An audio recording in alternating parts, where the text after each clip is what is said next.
In this video, we want to talk about the Pythagorean theorem, which is one of the most famous theorems in all of mathematics. I believe everybody has heard about this. And so what I want to do is I want to first demonstrate it. And this uses a Wolfram demonstration animation.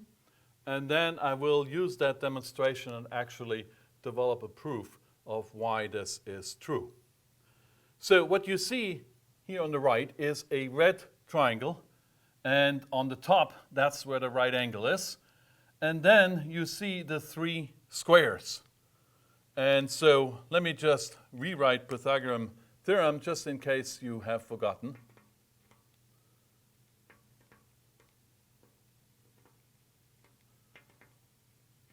So essentially it says a squared plus b squared is equal to c squared, where a, b, and c are the sides of a right triangle, and c is the hypotenuse. So this is given here in this picture. And the first thing I'm going to do is I will move this slider around, and you can see this top slider changes this triangle to anything you like. However, the hypotenuse remains unchanged, so the bottom square doesn't change, but the other squares do change.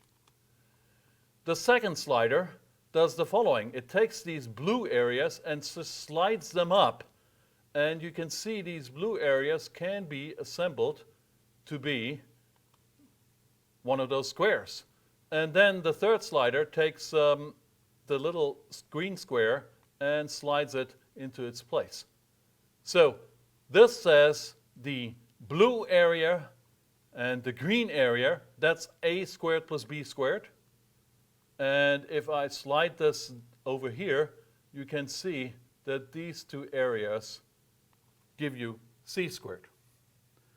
Now, this works regardless of what this triangle actually looks like. So for example, here we have a really extreme case where one of the sides is really small. Nevertheless, I can slide these guys over. They fill up the b squared, and this guy fills up c squared. Let's do one more case. So here's a case where both things are roughly equal. And again, I can slide this guy right here in the middle, and I can slide these other guys. And you see these two areas are equal. All right, so this is a demonstration which intuitively shows you how the Pythagorean theorem works. Now, we're going to remove this video. And I now want to turn this into an actual proof, because while it might look very convincing when I slide these things around, but how do you know that this program doesn't change the area just by a little bit? So let's draw a triangle. So here is my right triangle with a right angle over there. And I make the assumption that B is greater or equal to A. So this means this side here is B, this side is A, and this side is C. Now I'm going to do a geometric construction. So assume I take this triangle and put it in a square, which is a B by B square. Now, a square is going to have a midpoint. So this is somewhere around here. This would be the point where the two diagonals meet. And then I'm going to do the following. I'm going to take the hypotenuse and sort of slide it up to create a parallel of this hypotenuse, which goes through this midpoint. So there it is.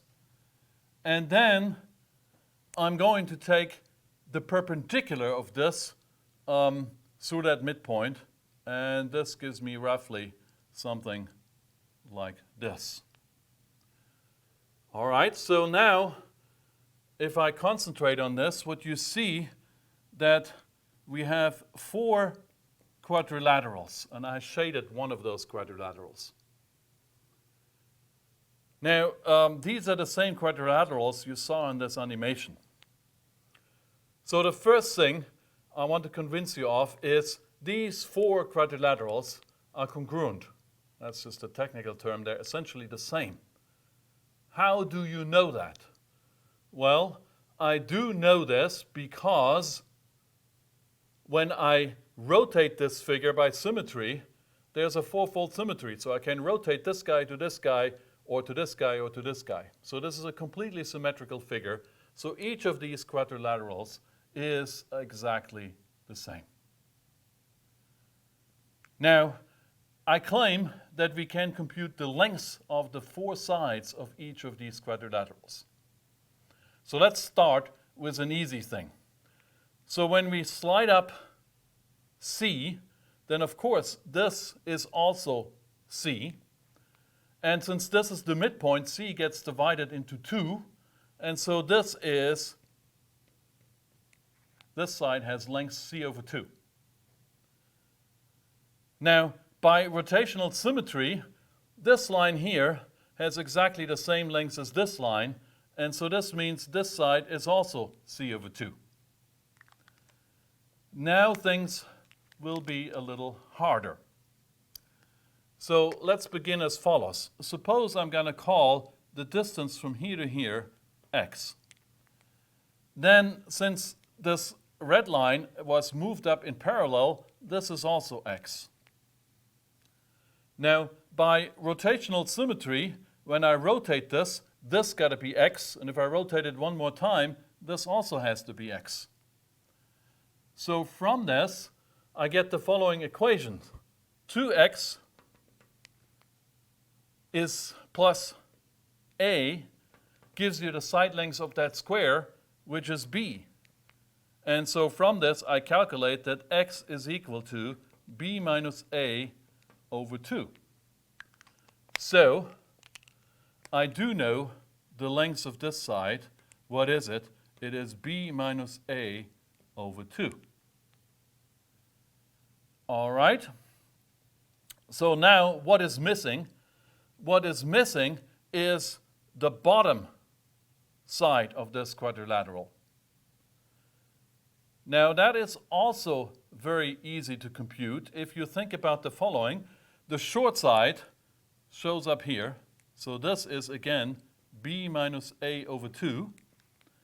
And then if I call this side from here to here, if I call that y, then I have the equation that y plus b minus a over 2 is again the length of this square.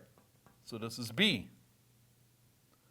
So y is equal to b minus b minus a over 2 plus b. And if you bring this on the common denominator, this is 2b. This minus minus gives you plus. So this is a plus b over 2. So the fourth side is a plus b over 2. And now we know the four sides of this quadrilateral. Okay. Now, I want to convince you that I can assemble c squared using these four quadrilaterals. So the first thing we're going to do is here, think of this point, and I'm going to take this shaded quadrilateral, and I'm going to keep this point fixed and rotate it by 180 degrees. So if I rotate this by 180 degrees, it will roughly look like something like this. Okay? So what I want you guys to pay close attention to is if I look at this guy right here, that is c over 2 plus c over 2, so this will have length c. All right. Now, I want to know how far is this sticking over from here to here?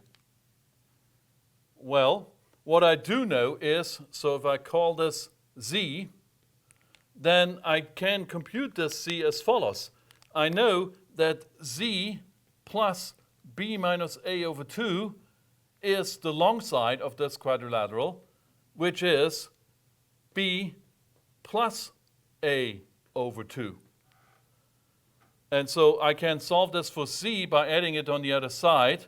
What you can see is the minus b's cancel, minus minus gives you plus, so you have 2a over 2, you get z is equal to a. And so this is a.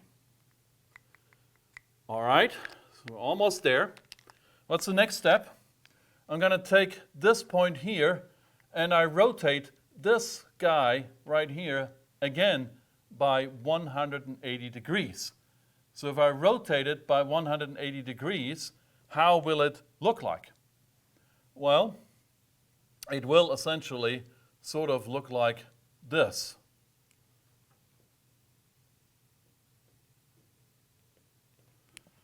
And what do we know? Well, I know that this is c over 2 and this is c over 2. So this combined gives me c. And then I know I have a right angle. And I can now repeat the calculation that was just done to calculate this c as a. The same calculation will tell me that this is also a. I sort of have labeled it as a already. Now here the lines don't quite match up, but this is my weakness in drawing.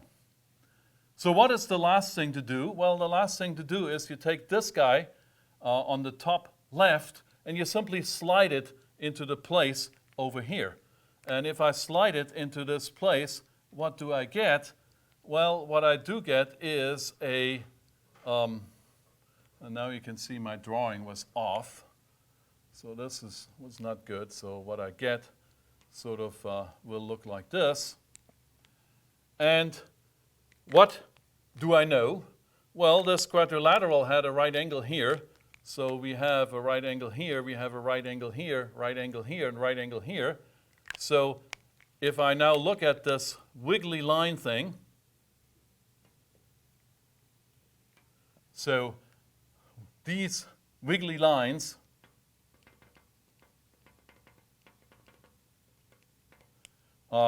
this is a c by c square. Area of that is c squared. If I now look at the 4 quadrilaterals, which I now shade, so the 4 quadrilaterals, well, they made up the original square, and so the 4 quadrilaterals have an area which is b squared. And then what is missing is this piece here. And so this little thing is an a by a squared, which has area equal to a squared. And so from this picture you can see a squared plus the 4 quadrilaterals b squared gives you a c by c squared of area c squared. And that proves the Pythagorean theorem.